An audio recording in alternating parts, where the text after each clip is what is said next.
চাঁদকে একদিনের মতো দেখা যাবে না, আমাবর্ষার চাঁদকে আলোকিত দেখা যাবে না। সৃষ্টির আদিকাল থেকে মালিকের নিজাম মেনে আল্লাহর ইচ্ছায় তারা উদয় হচ্ছে, আলো বিলাচ্ছে, এভাবেই বিলিয়ে যাবে। নিজের ইচ্ছা কোনোদিন তারা বাস্তবায়ন করতে পারবে না। শুধু চন্দ্র সূর্য না, পাক পাখালি, গাছগাছালি, হাইওয়ানাত, জামাদাত, নাবাতাত, এদেরকেও আল্লাহ তাআলা ইচ্ছা নামক শক্তি দেন নাই। এমনকি নিজের ইচ্ছাকে ব্যক্ত করার প্রাণী বানিয়েছেন, হাইওয়ান বানিয়েছেন, তাকেও শারীরিক দুর্বলতা দিয়েছেন, কিন্তু দুর্বলতা প্রকাশ করার শক্তি দেন নাই, নিজস্ব এখতিয়ার দেন নাই। যেমন হাইওয়ানাতের ভেতরে, জামাদাতের তো নাই, হাইওয়ানাত প্রাণী জগৎ যারা, ওদের কষ্ট হয় দেহে, কিন্তু নিজের কষ্ট, নিজের ইচ্ছা প্রকাশ করার ক্ষমতা আল্লাহ ওদের দেন নেই। পৃথিবীর আদিকাল থেকে আজ পর্যন্ত কোনো চতুষ্পদ জন্তু, একটি গরু অথবা একটি ছাগল, তার মনিবকে এটা বলে নাই যে মনিব আমার দেহ দুর্বল, এখন আমার দুধ দহন করবেন না, আমার কোমরে ব্যথা, এখন আমার ঘাড়ে জোয়াল চাপায়া দিবেন না। কোনো ঘোড়া বলে নাই আমি হাই প্রেশারের রোগী, আমাকে এত বড় বোঝা দিবেন না, আমাকে সারাদিন বোঝা টানাবেন না। এমন কোনো নিজের দুর্বলতা প্রকাশ করার শক্তি পর্যন্ত আল্লাহ তাআলা এই প্রাণীদেরকে দেন নাই। ওদেরকে অন্যের গোলাম বানিয়ে দিয়েছেন, মানুষের বাধ্য বানিয়ে দিয়েছেন। ওরা মানুষের ইচ্ছায় নিজের ইচ্ছাকে সারা জনম জনম কুরবানি করে বেড়ায়, নিজের ইচ্ছা প্রকাশের মতো যোগ্যতাও দেননি।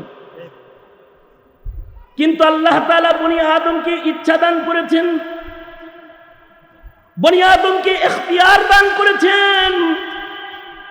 ইচ্ছা করলে একজন বনি আদম সারা রাত দাঁড়ায় থাকতে পারে রবের আদালতে, জায়নামাজের মুসল্লায়।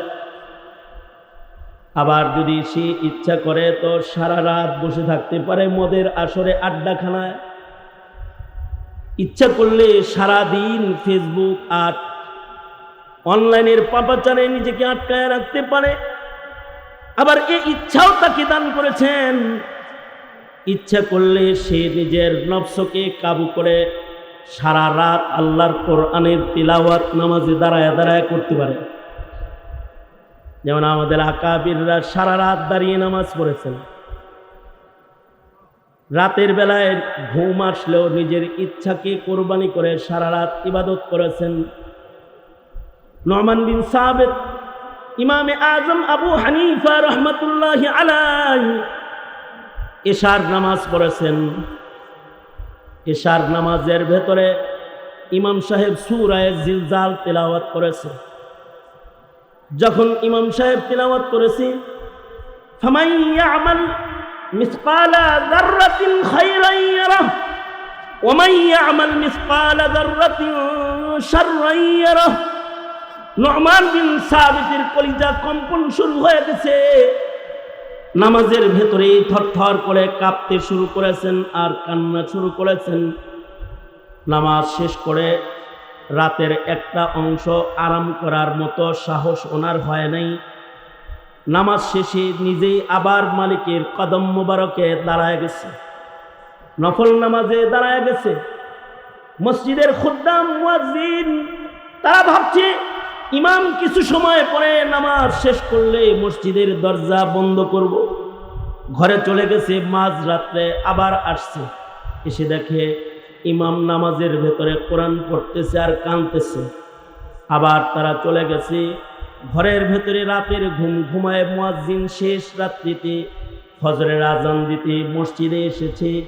এসে দেখে আশ্চর্য, নুমান জমানার ইমামে আজম সারা রাত আল্লাহর কালামের তিলাওয়াত করতেছে। ফজরের আজানের সময় হয়ে গেছে, ওই সময় তার মুখে সূরা জিলজালের তিলাওয়াত আবার শুরু হয়েছে। সূরা জিলজাল তেলাওয়াত শেষ করে দেহ কম্পন শুরু হয়ে গেছে, তো ইমামে আজম রুকুতে চলে গেছে। ছোট ছোট সূরাগুলো শেষ করে 2 রাকাত নামাজে গোটা রাত্রি ইমামে আজম কাটিয়ে দিয়েছে। 2 রাকাত নামাজ পড়ে সারা রাত জায়নামাজে দাঁড়িয়ে থাকার মতো ইচ্ছা সত্ত্বেও আল্লাহ তাআলা বনি আদমকে দান করেছেন। আবার সারা রাত মদের আসরে সময় কাটানোর ইচ্ছা সত্ত্বেও আল্লাহ তাআলা বনি আদমকে দান করেছেন। পৃথিবীর ইতিহাসে এমন কিছু মানুষ আছে যারা 1 রাকাত নামাজে গোটা কোরআন খতম করেছেন। তাদের ভেতরে একজন সাহাবী হলেন হযরত উসমান ইবনে আফফান, আরেকজন হলেন হযরত তামিমে দারি, আরেকজন তাবিঈ হলেন ইমামে আযম আবু হানিফা রাহমাতুল্লাহি আলাইহি, আরেকজন হলেন সাঈদ ইবনে জুবায়ের রাহমাতুল্লাহি আলাইহি। এরা নিজের ইচ্ছাকে এমন ভাবে রাতের আধারে কুরবানি করেছে যে 1 রাত্রে 1 রাকাত নামাজের ভেতরে তারা টোটাল কোরআন দাঁড়িয়ে আল্লাহর সামনে তিলাওয়াত করেছে। নিজের ইচ্ছা শক্তিকে জবাই করে ফেলেছেন, কাবু করে ফেলেছেন, নফসের শক্তিকে হত্যা করে ফেলেছেন। আল্লাহ তাআলা বলেন, যারা নিজের নফসকে কাবু করবে, ইচ্ছা তো দেওয়া হয়েছে সব মানুষকে, কিন্তু যারা নিজের ইচ্ছাকে কাবু করে ফেলবে এবং যারা আল্লাহ পাকের আদালতকে ভয় করবে, যে আমার তো একদিন আল্লাহর আদালতে দাঁড়াতে হবে, এই ভয় যাদের হৃদয়ে রাখবে, আল্লাহ পাকের মাকামকে যারা ভয় করবে, আল্লাহর ভয়ে তাকওয়ার নিয়ামত যারা নিজের ভেতরে জায়গা দিবে এবং যারা নিজের নফসকে আল্লাহর ভয়ে দমন করে রাখবে, নফসের তাবিদার, নফসের গোলাম যারা হবে না, আল্লাহ তাআলা তাদের জন্য ওয়াদা করেন, ওয়া আম্মা মান খাফা মাকামা রাব্বিহি ওয়া নাহান নাফসা আনিল হাওয়া ফাইন্নাল জান্নাতা হিয়াল মাওয়া। অন্য আয়াতে সূরা রহমানে আল্লাহ তাআলা বলেন, ওয়ালিমান খাফা মাকামা রাব্বিহি জান্নাতান, ওয়ালিমান খাফা মাকামা রাব্বিহি জান্নাতান। আল্লাহর আদালতে দাঁড়াইতে হবে, এই ভয় যারা হৃদয়ে রাখবে তাদের একটা জান্নাত নয়, আল্লাহ তাআলা তাদেরকে 2টা জান্নাত দান করবে। মানুষের ভেতরে 1 প্রকারের মানুষ আল্লাহ ভয় পায়, 1 প্রকারের মানুষ নিজের নফসকে কাবু করে রাখে, আর 1 প্রকারের মানুষ আল্লাহকে ভয় পায় না, নফসের তাবিদার হয়ে যায়। যারা নফসের ইচ্ছা মতো নিজেকে চালায় তারা চলতে চলতে আগুনে চলে যায়, আর যারা আল্লাহর ইচ্ছা মতো নিজেদেরকে চালায়, নিজের নফসকে যারা দমন করে, আল্লাহর ইচ্ছাকে যারা নিজের ইচ্ছা বানায়, তারা আল্লাহর ইচ্ছায় চলতে চলতে আগুনে নয়, তারা আল্লাহর জান্নাতের দিদারের বাগানে চলে যায়, তারা জান্নাতে চলে যায়। দুনিয়ার মাটিতে কেউ নিজের ইচ্ছায় নিজের চালায়, আর কেউ রবের ইচ্ছায় নিজেকে চালায়। যারা ইচ্ছা শক্তি পাওয়ার পরেও নিজের ইচ্ছাকে জলাঞ্জলি দিয়ে আল্লাহর ইচ্ছাকে বাস্তবায়ন করে যায়, আল্লাহর কাছে মানুষের ভেতরে ওই মানুষগুলাই বন্ধু হওয়ার উপযুক্ত মানুষ হয়ে যায়। আর যারা নিজের ইচ্ছায় চলে বেড়ায়, এদেরকে আল্লাহ হাইওয়ান জানোয়ারের চাইতেও নিকৃষ্ট বইলা গালি দিয়া ফেলায়। উলাইকা কাল আনআমি বাল হুম আদাল। এগুলো মানুষ নয়, যাদের ইচ্ছা দেওয়া হয়েছে বলেই তারা কুকুরের মতন যেখানে সেখানে যত্রতত্র যৌনাচারে লিপ্ত হয়ে যায়। তাদের ইচ্ছা শক্তি দেওয়া হয়েছে বিধায় তারা তাদের চক্ষুকে যে কোনো জায়গায় নজর করে ফেলে রেখে দেয়। তাদের জবান দেওয়া হয়েছে বিধায় তারা তাদের জবানকে যে কোনো শব্দ উচ্চারণের জন্য ব্যবহার করে ফেলায়। তাদেরকে পা দেওয়া হয়েছে, তাদের চলন শক্তিকে তারা পাপের পথে পরিচালিত করে বেড়ায়। তাদের হস্ত দেওয়া হয়েছে, তাই তারা তাদের হাতকে অন্যায় আর জুলুম আর পাপাচারের ভেতরে তাদের হাতকে তারা ব্যবহার করে ফেলায়। এই প্রকৃতির মানুষ যারা, এরা মানুষ নয়। উলাইকা কাল আনআম, তারা চতুষ্পদ জন্তুর চাইতে খারাপ। সঙ্গত কারণে মানুষ হিসেবে জন্ম নিলেই মানুষ হয় না। নিজের ইচ্ছা শক্তি কোরবানি দিয়ে তাকওয়ার দৌলত সিনায় নিলে মানুষের মতো মানুষ হওয়া যায়। এ কারণে আমাদের আকাবিররা নিজের নফসকে কাবু করে আল্লাহ পাকের মাকাম, আল্লাহ পাকের ভয়কে নিজের হৃদয়ে এমন ভাবে অবস্থান দিয়েছিলেন যে আল্লাহর ভয়ে তারা এক জাররা, এক সেকেন্ড, এক কদম, একটি কথা, একটি কাজও তারা নিজের ইচ্ছা মতন করতে পারে নাই। কারণ তাদের হৃদয়ে ছিল তাকওয়াল্লাহ, তারা দমন করেছিল তাদের প্রবৃত্তি, তাদের নফসানিয়তকে তারা দমন করেছিল। এ কারণেই তারা আল্লাহর কাছে সবচেয়ে প্রিয়। যেমন এই উম্মতের সবচেয়ে আল্লাহ প্রিয় মানুষ হলেন হযরত আবু বকর সিদ্দিক রাদিয়াল্লাহু আনহু। হযরত আবু বকর আল্লাহর কাছে এত প্রিয় কেন যে হযরত আবু বকরকে আল্লাহর জান্নাতের আটো দরওয়াজা ডাকবে? সুবহানাল্লাহ বলেন, সুবহানাল্লাহ বলেন। হযরত আবু বকরকে আল্লাহর জান্নাতের আটো দরওয়াজা থেকে ডাকাডাকি করা হবে কেন? কি কারণে? এ কারণেই যে আবু বকর নিজের ইচ্ছাকে সর্বোচ্চ কুরবানি দিয়ে আল্লাহর রাসূলের ইচ্ছাকে বাস্তবায়ন করেন। এই কারণে হযরত আবু বকর তখন খলিফাতুল মুসলিমিন, অথচ 3 দিন ওনার ঘরে চুলায় আগুন ধরে না, ক্ষুধার্ত। গোলামের কাছেও খবর পৌঁছে গেছে সিদ্দিক আকবরের ঘরের চুলায় তো আগুন জ্বলে না। গোলামের কাছে কোন জায়গা থেকে রুটি গোশত হাদিয়া আসছে। হযরত আবু বকর ক্ষুধার্ত, গোলাম জানে নিজের কাছে হাদিয়া আসা এই রুটি গোশতগুলোকে গোলাম সিদ্দিক আকবরের সামনে পেশ করেছে, হযরত আবু বকরের সামনে পেশ করেছে।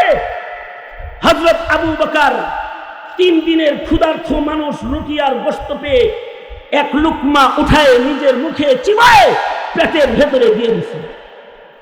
যখন পেটে খাবার চলে গেছে আবু বকরের চিন্তা হয়েছে, কি খাইলাম, তাহকিক তো করলাম না।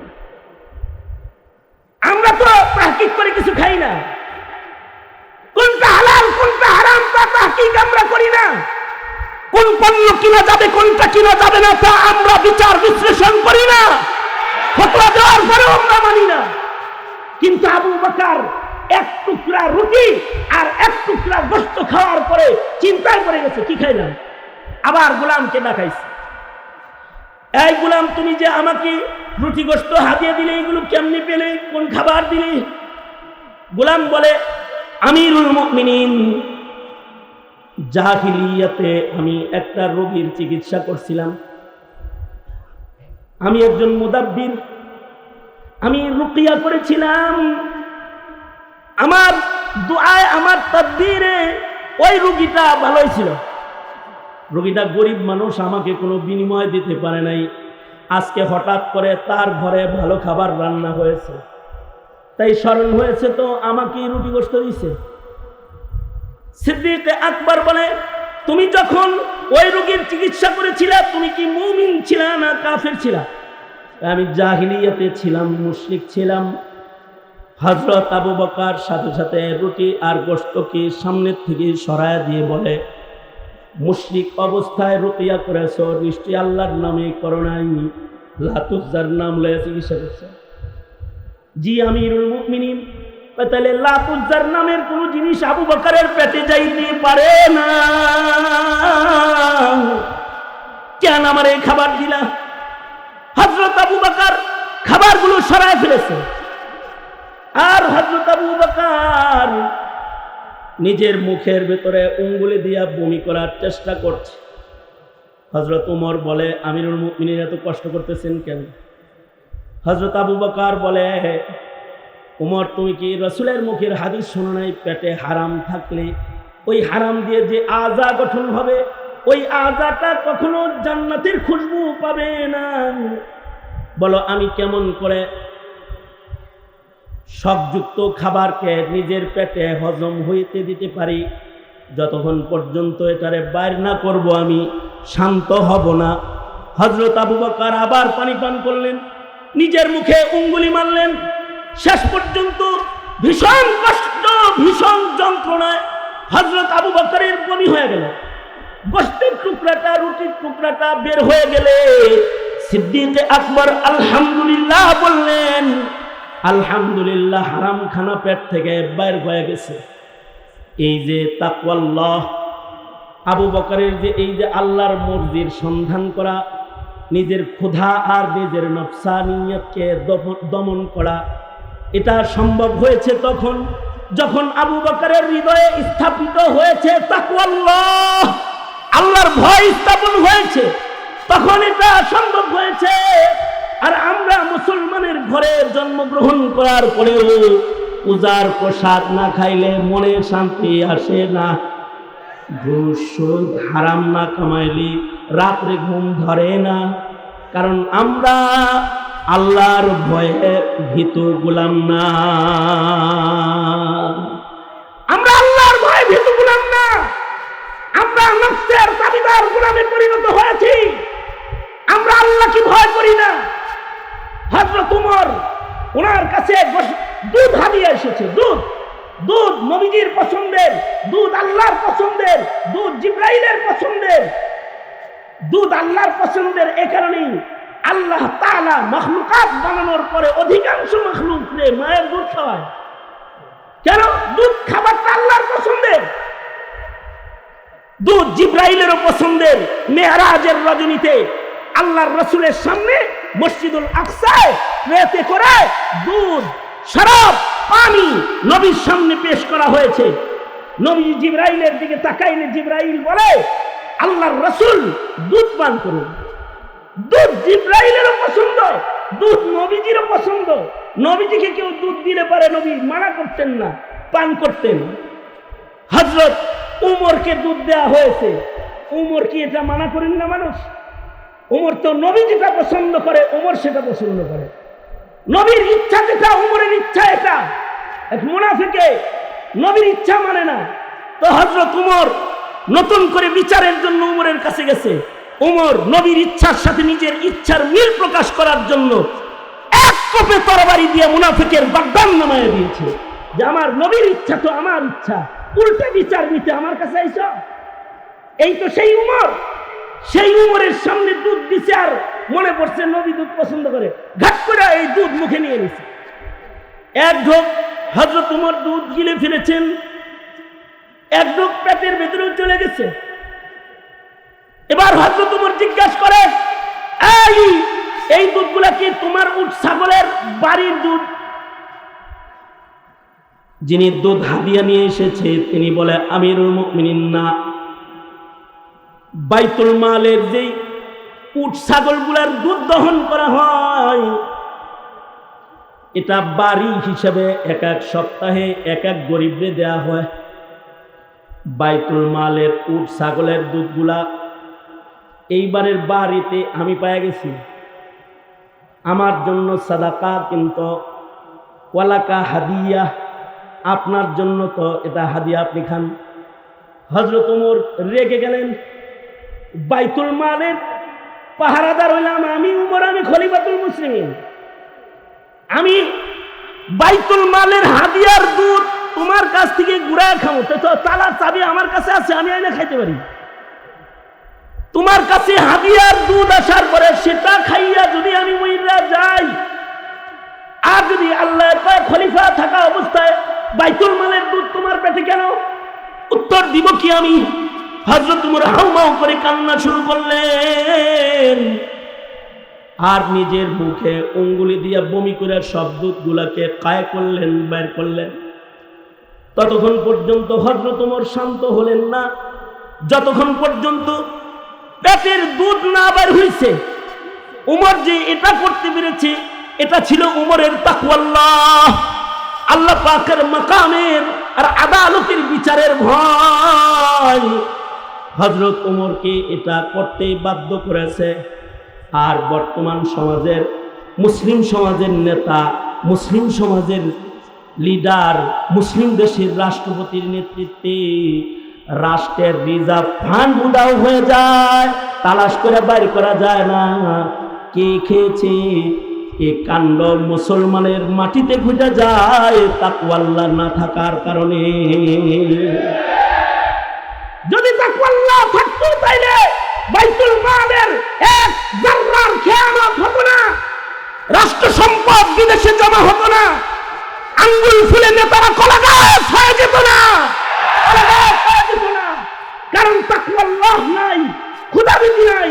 সঙ্গত কারণে নফসানিয়তকে প্রয়োগ করার জন্য, ক্ষমতার চেয়ারকে সবচেয়ে বড় অস্ত্র হিসেবে নেওয়ার জন্য ইলেকশনের আগে নমিনেশনের কারাকারি আর মারামারি শুরু হয়ে যায়। কারণ কি? তাকওয়া আল্লাহ নাই, নফসানিয়তকে নিজের সবচেয়ে বড় খোদায় পরিণত করেছে। হযরত উমর ফারুক রাদিয়াল্লাহু আনহু এক ঢোক দুধ নিজের পেটের ভেতরে থাকা অবস্থায় নিজেকে স্বাভাবিক হালতে রাখতে পারেন নাই। এটা শুধু হযরত উমরের কারবার না, পৃথিবীর মাটির উপরে তাকওয়াওয়ালা, আল্লাহ ভীরু, খোদা ভীরু যত মানুষ গেছে সবারই অবস্থা। ইতিহাসের পাতার আরেকজন উমর ছিলেন উমর ইবনে আব্দুল আজিজ রহমতুল্লাহ আলাইহি, যাকে উমরে সানি বলা হয়, যাকে বলা হয় উমরে সানি। উনি ইতিহাসের পাতার দ্বিতীয় উমর, উমর ইবনে আব্দুল আজিজ রহমতুল্লাহ আলাইহি, যার শাসনামলে বাঘ আর ছাগল এক ঘাটে পানি পান করেছে। আল্লাহু আকবার জোরে করে বলেন। কারণ শাসক যদি ইনসাফওয়ালা হয়, তার ইনসাফের আসার 10 বছরের শাসন লাগে না। উমর ইবনে আব্দুল আজিজের শাসনকাল ছিল মাত্র 2.5 বছর, মাত্র 2.5 বছরের শাসন ক্ষমতা। এই 2.5 বছরের শাসনের প্রভাব মানুষের হৃদয়ে শুধু নয়, জঙ্গলের প্রাণীর উপরে পড়েছিল, যে বাঘ কখনো ছাগলের রক্ত পান করে নাই। এটি কেমনি সম্ভব হয়েছিল? এটি সম্ভব হয়েছিল আল্লাহ পাকের ভয়ের বিস্তারের মাধ্যমে, তাকওয়ার বিতরণ পদ্ধতির মাধ্যমে। নিজে ছিল মুত্তাকি, জমিনের মানুষদের কি বানায়ছে মুত্তাকি, তাদের তাকওয়ার আসর প্রাণীর উপরে পড়েছে, তো বাঘ মুত্তাকি হয়েছে, জুলুম করা ভুলে গেছে। এই উমর ইবনে আব্দুল আজিজ রহমতুল্লাহ আলাইহি, উনি উর্দুনে এক গভর্নরকে প্রেরণ করলেন। গভর্নর উমর ইবনে আব্দুল আজিজ রহমতুল্লাহ আলাইহির একনিষ্ঠ ভক্ত। নিজের পয়লা বেতন পেয়ে এই বেতনের টাকা দিয়ে উর্দুনের ভালো 2 মণ খেজুর কিনলেন, 2টা কার্টুন করে। এই 2 কার্টুন খেজুর হযরত উমর ইবনে আব্দুল আজিজের জন্য হাদিয়া পাঠানোর নিয়ত করলেন, যে আমি গভর্নর হয়েছি, যার দয়া করুণা। আমাদের দেশে যেরকম এমপি মন্ত্রীর বাড়িতে চেয়ারম্যানরা বড় বড় মাছ হয়ে যায়, শুকরিয়া প্রকাশ করার আশায় উর্দুনের গভর্নর উমর ইবনে আব্দুল আজিজের শুকরিয়া প্রকাশ করার জন্য 2 প্যাকেট দামি খেজুর কিনছে। খেজুরগুলা পাঠাইবে কেমনে? হাদিয়া পাঠানোর জন্য রাষ্ট্রীয় একটা গাড়ি রাষ্ট্রপ্রধানের কার্যালয় থেকে উর্দুনের কার্যালয়ে গেছে। রাষ্ট্রের গাড়িতে মাল গেছে যাওয়ার সময় কেন্দ্রের থেকে, রাজধানী থেকে। তো খালি গাড়ি উর্দুন থেকে কেন্দ্রে আসতেছে। গভর্নর 2 পোটলা খেজুর গাড়ির ভেতরে উঠায় দিছে। খালি গাড়ি লই তো যাইবা, আমিরুল মুমিনিনের জন্য এই খেজুরগুলা হাদিয়া, এগুলো লইয়া যাও। এইগুলোকে আমিরুল মুমিনিনের দপ্তরে হাদিয়া হিসেবে পেশ করবে আমার পক্ষ থেকে। রাষ্ট্রীয় ডাক গাড়ি ফেরত আসার সময় খেজুরের পুটলা 2টা লয়ে আইছে, আইনা উমর ইবনে আব্দুল আজিজের দরবারে পেশ করেছে। হযরত উমর ইবনে আব্দুল আজিজ বললেন, গভর্নর থাকে উর্দুনে খেজুর আইলো কেমনে? আসমান দিয়ে আইছে? না না, জমিন দিয়ে আসছে। কে আনছে? রাষ্ট্রের একটা ডাক বিভাগের গাড়ি উর্দুনে গিয়েছিল, সেই গাড়িতে পাঠায় দিয়েছি। উমর ইবনে আব্দুল আজিজ বলে, তাইলে তো এই খেজুর আমার জন্য হারাম হয়ে গেছে। কারণ যেই গাড়িটা গেছে ওটা রাষ্ট্রের টাকার কেনা গাড়ি। যেই ড্রাইভার গাড়িটা চালিয়ে গেছে, ওই ড্রাইভারের বেতন দেয় বাইতুল মাল থেকে, রাষ্ট্রীয় কোষাগার থেকে।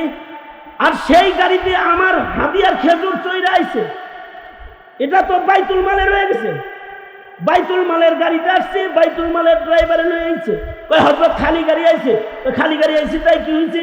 আমার খেজুর তো ওইটা চইরা আইছে, সুতরাং এটা আমার জন্য হালাল নয়।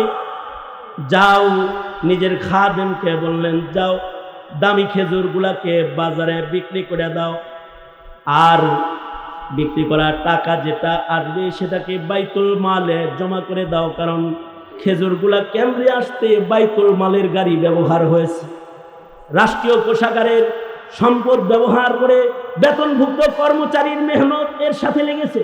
সুতরাং টাকাগুলোকে বাইতুল মালে জমা করে দাও। খাদেমে খেজুরগুলা লইয়া বাইরে যাইতেছে। উমর ইবনে আব্দুল আজিজ রাহমাতুল্লাহির ভাতিজা বলে, এই খাদেম, তামাশা দেখতেছি, সব দেখছি, যাও খেজুরগুলা নিয়ে বাজারে যাও। বাজারে খেজুরগুলার দাম উঠাইবা, কিন্তু বেচবা না, কিনবো আমি। যার দাম উঠে 1 টাকা বেশি আমার কাছ থেকে নিবা। আমি আগেই কিনে রাখলাম, দাম উঠাইতে বাজারে লয়ে যাও।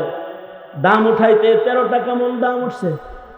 এসে বলে, হযরত 13 টাকা মন দাম, 14 টাকায় কিনলাম, এই যে 28 টাকা দিলাম। 2 মন খেজুরের মালিক এখন আমি। এই 28 টাকা যাও বাইতুল মালে জমা করে আসো। 28 টাকা বাইতুল মালে জমা করে দিয়েছে। আর হযরত উমর ইবনে আব্দুল আজিজের খাদেম ভাতিজার কাছে এসে রিসিপ্ট দিয়া বলে, এই যে টাকা জমা করছি। কয়, রিসিপ্টটা সহ চাচার কাছে যাও, আর এই 2 মনের 1 মন আমি রেখে দিলাম।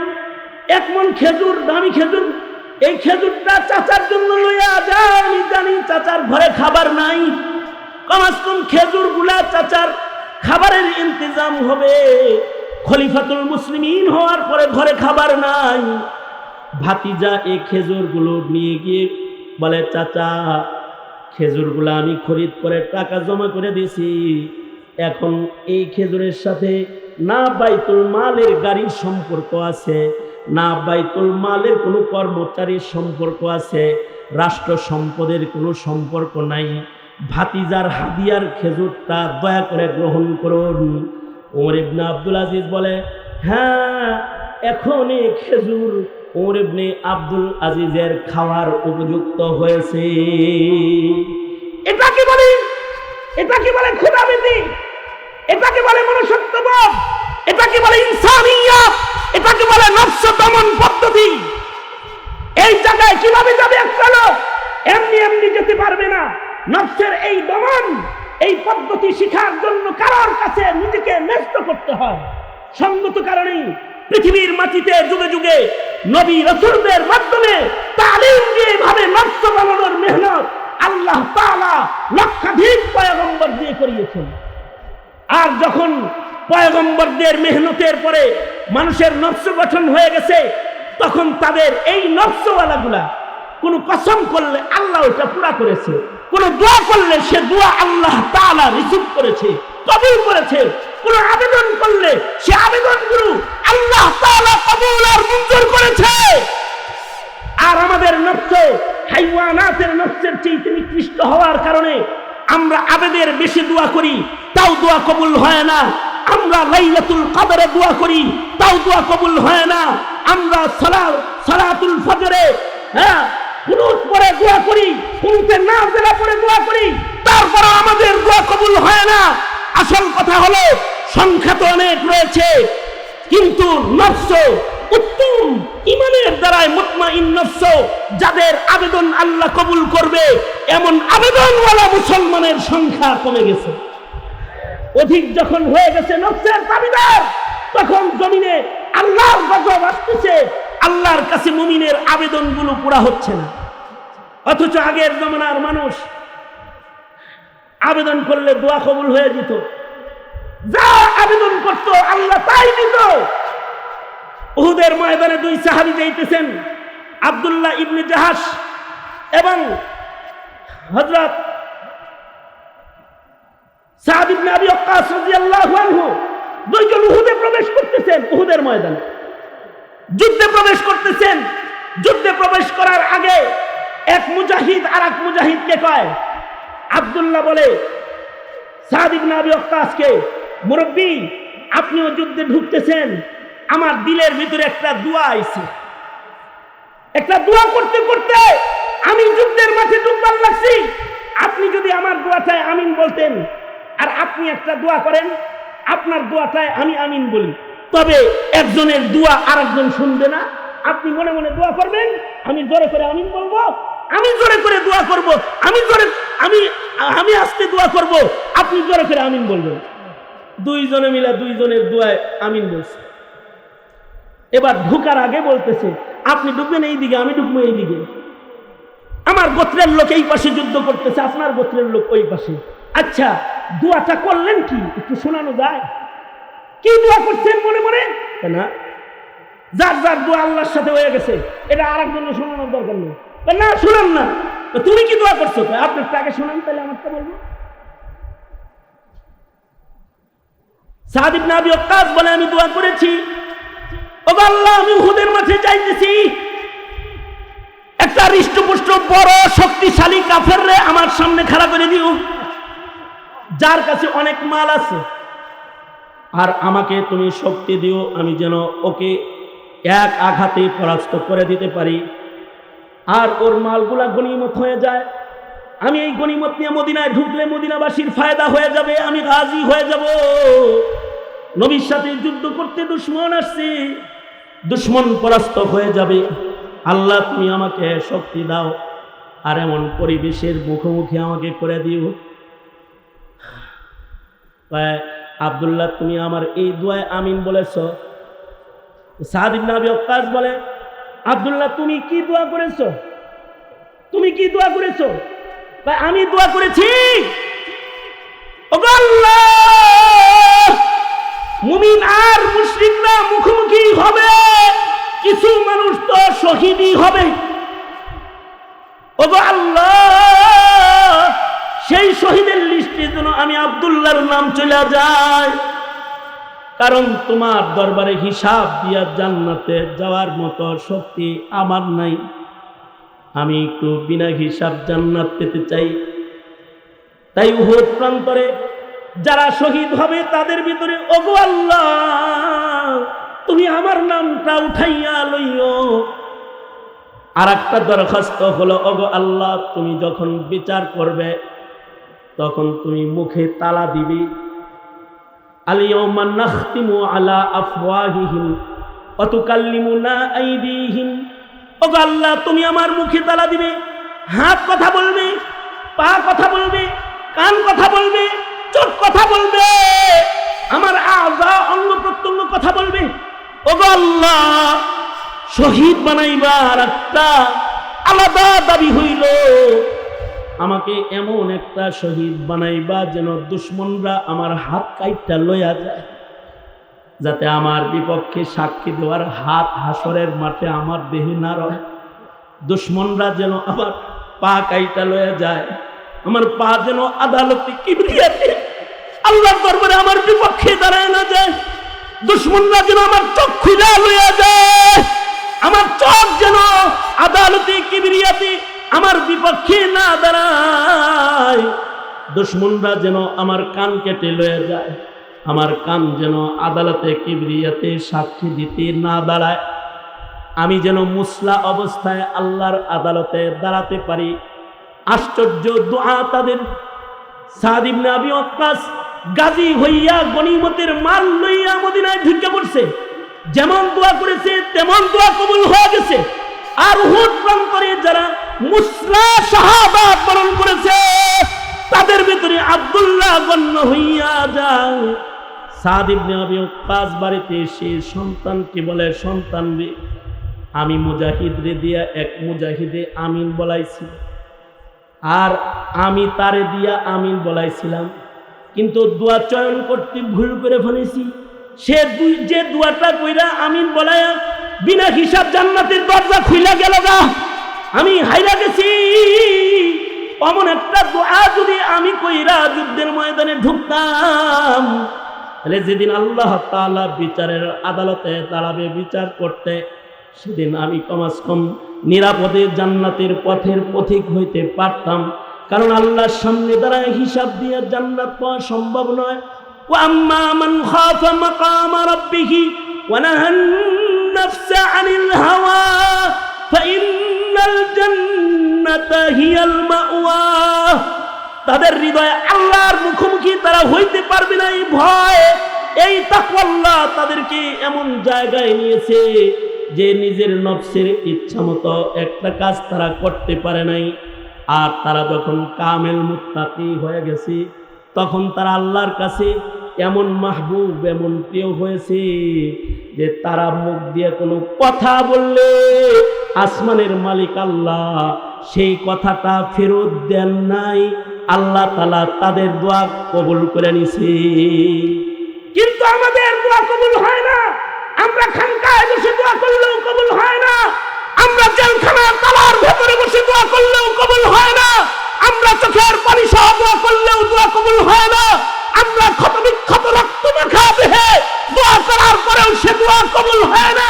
কারণ হলো অধিকাংশ মুসলমান আজকে তা নফসের গোলামিতে লেগে গেছে, আল্লাহর গোলামি ভুলে গেছে, সংখ্যাগরিষ্ঠতা হয়ে গেছে। আধিক্য হলো নফসের গোলামের সংখ্যা বেশি, গণতন্ত্রের গোলামের সংখ্যা বেশি, ভারতের গোলামের সংখ্যা বেশি, আমেরিকা চায়নার গোলামের সংখ্যা বেশি, আল্লাহর গোলামের সংখ্যা কমে গেছে। একটি ঘটনার মাধ্যমে আমি আমার আলোচনাকে আজকের জন্য সমাপ্ত করতে ইরাদা রাখি।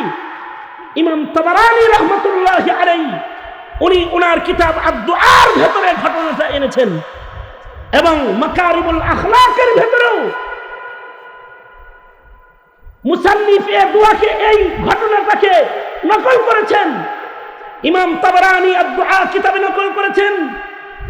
আল্লামা খারাইতি উনি ওনার কিতাব মাকারিমুল আখলাকের ভেতরেও এটা নকল করেছেন যে হযরত উমর বসে রয়েছেন আর হযরত উমরের সামনে দুই বাপ বেটা আসছে দেখা করার জন্য।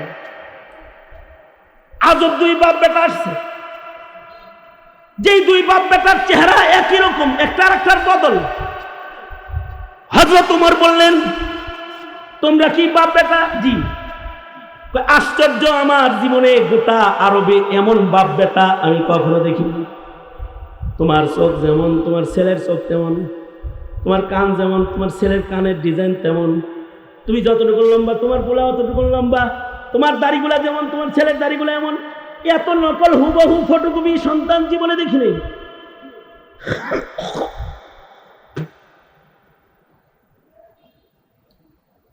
আগন্তুক বলে, আমিরুল মুমিনিন, যেহেতু আমার সন্তান দেখে আশ্চর্যান্বিত আপনি হলেন, তাহলে এমন আশ্চর্য সন্তান আমি কেমনে পাইলাম এটা শুনবেন না?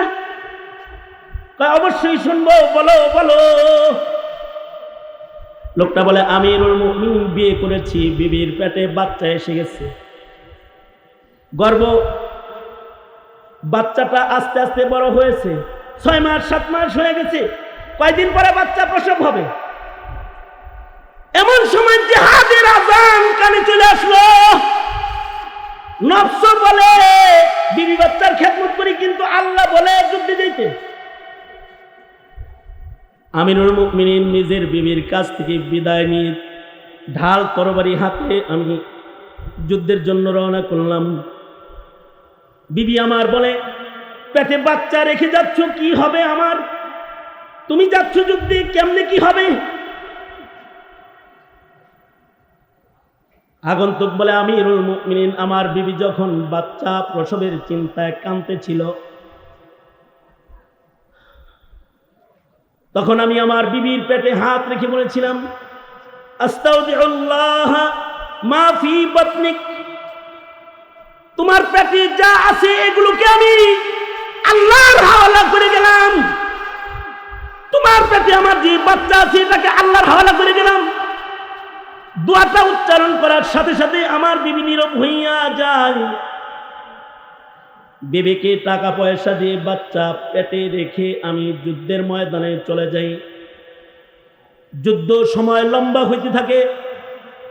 হঠাৎ করে একদিন আমি খবর পাই যে আমার বিবির ইন্তেকাল হয়ে গেছে এবং আমার বাচ্চাটা প্রসব হয় নাই। বিবির পেটের ভেতরেই আমার বাচ্চা। মহল্লার লোকেরা আমার বাচ্চা আর আমার বিবিকে, যেহেতু বাচ্চা বের হয় না, বাচ্চার সহ মাইয়িতকে কবরে রেখে দিয়েছে। কিছুদিন পরে যুদ্ধ শেষ হয়ে গেলে আমি বাড়িতে এসেছি। বাড়িতে এসে শুনি লোকদের মুখে গুঞ্জন, ভাই জানো জানো জানো, তোমার বিবিরে যে কবরে রাখা হয়েছে ওই কবরে রাতের গভীরে আগুন দেখা যায়, আর কিসের আওয়াজ যেন শোনা যায়।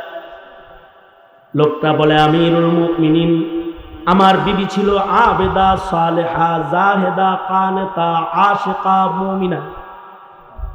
পেটে সন্তান লয়ে মারা গেছে, তার কবরে আগুন হয় কেমনে এটা আমার বুঝে আসে না। ঘটনা অবজার্ভ করার জন্যে আমি রাতের অন্ধকারে বিবির কবরে গেলাম। মানুষ বলে রাতের বেলায় নাকি আগুন দেখা যায়। আমি একদিন রাতের বেলায় রাতের আধারে সে কবরের পারে গেলাম। সত্যই দেখি কবর থেকে আগুন বাইরে বের হয়ে আসে। কাছে থেকে ঘটনা দেখার জন্য কবরের খুব কাছাকাছি চলে গেলাম, কিন্তু আজব একটি দৃশ্য আমি দেখতে পেলাম। ওগো আমিরুল মুমিনিন, দেখি আমার বিবির ঘরটা বিশাল একটা প্রশস্ত বাগানের মতন একটি ঘর, আর বাগানের ওই কিনায় রাতের বেলায় আলোর ইন্তজাম একটি বাতি। কখনো কখনো বাতাসে আগুনগুলো কবরের উপরে উঠে যায়। কবরটা একটা আলোকিত কবর। কাছে যাইয়া দেখি আমার বিবি আমার সন্তান কোলে করে দুগ্ধ পান করাচ্ছে। আমি কবরের পারে যায় দাঁড়াইতে, বিবি আমার দাঁড়িয়ে যায় আর বলে, স্বামী গো, যুদ্ধের ময়দানে গেলা, মুজাহিদ হিসাবে দরজায় দাঁড়ায় দোয়া করলা, আস্তাগফিরুল্লাহ মা ফি বাতনি, আমার পেটে যেটা আছে এটারে আল্লাহর হাওয়ালা করলা, কিন্তু আমারে আল্লাহর হাওয়ালা করলা না। স্বামী গো, তোমার সন্তান লয়ে আমি কবরে আসছি ঠিক, কিন্তু যার হাওয়ালা করে তুমি সন্তান আমার পেটে রেখে গেছো, তোমার মনি তোমার সন্তানকে কবরে আমার পেটে জিন্দা রেখেছে। এই সন্তান কবরে প্রসব হয়েছে, ফেরেশতারা নিগরানি করেছে। নাও হে স্বামী, তোমার আমানত তুমি গ্রহণ করো স্বামী। আল্লাহ এইরকম এক দৃশ্য আমাকে দেখাইলো। আমিরুল মুমিনিন, আমি হাত বিছায়া দিলাম, আমার বিবি আমার সন্তান আমার কোলে দিলি, কুদরতি ভাবে কবরটা লেগে গেল, মিশে গেল, আর কবরের দরওয়াজা বন্ধ হয়ে গেল। আমিরুল মুমিনিন, যে সন্তানটাকে হুবহু আমার মতো আপনি দেখতে পাচ্ছেন, এই সন্তানটা হলো আল্লাহর কাছ থেকে মজলুম জবাবে কবুল করানো সন্তান। যখন যুদ্ধের ময়দানে যাচ্ছিলাম তখন কবুল করেছিলাম সেই সন্তান। তাদের দোয়া এরকম কবুল হইতো, কিন্তু আমরা কোরআনে কারীম সামনে নিয়ে বসে থাকি, আমাদের দোয়া কবুল হয় না। হাদিসের দার্সে বসে থাকি, আমাদের দোয়া যেন কবুল হয় না, আমরা যেন রহমত পাই না।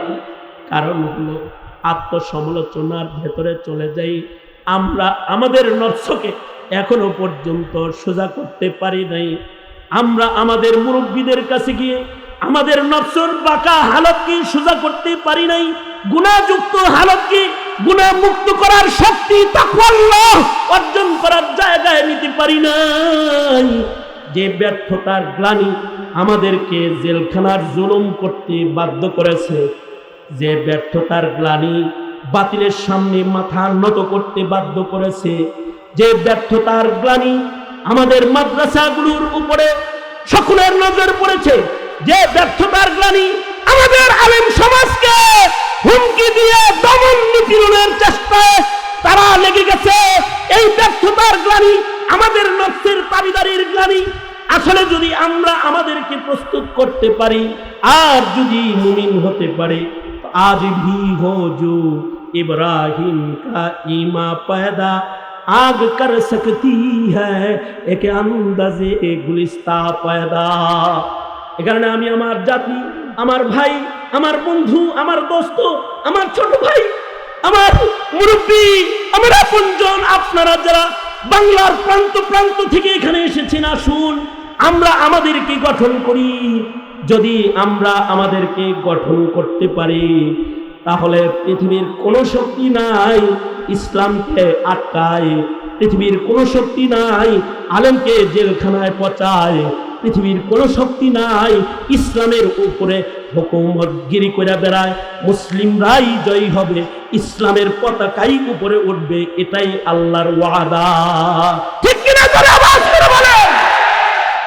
তাই যদি হয়, হে মুসলিম মিল্লাত, তোমরা কি নিজের লক্ষ্যের দাবিদারি ছেড়ে পাপাচার মুক্ত জীবন গড়ার লক্ষ্যে আকাবিরদের সবকের উপরে নিজেদেরকে চালাইতে প্রস্তুত রাখবে তো ইনশাআল্লাহ?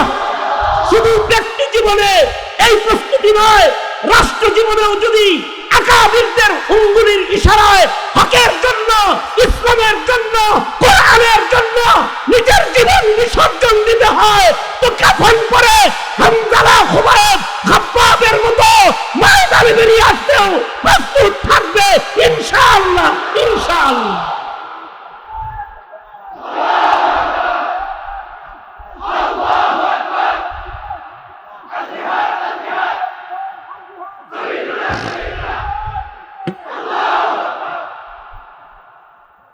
আকাবিরদের নকশা নমুনা নানপুর জামিয়ার মঞ্চে বসে আরো বেশি কথা বলে আমি আমার বাপ দাদা, আমার আসাতেজা কেরাম, আমার মুরব্বীদের সময়কে নষ্ট করতে চাই না।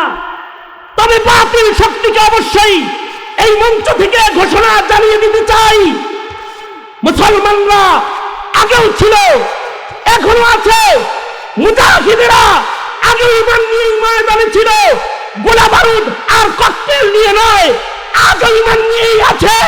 বাতিল শক্তি যতই শক্তিধর হোক, তার শক্তিকে পরাস্ত করার জন্য মুমিনের তাকওয়া আর ইমানের শক্তি যথেষ্ট শক্তি, যথেষ্ট শক্তি।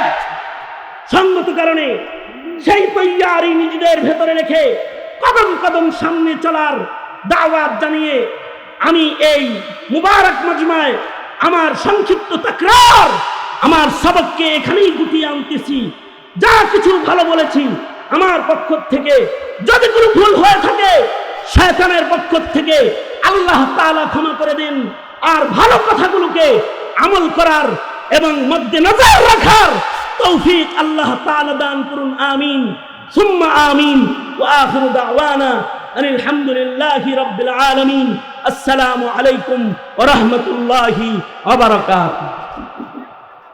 আলহামদুলিল্লাহ, এতক্ষণ পর্যন্ত অত্যন্ত গুরুত্বপূর্ণ তাকরীর পেশ করলেন নানুপুরি হযরত শাহ সালাউদ্দিন নানুপুরি বারাকাল্লাহু ফি হায়াতিহি।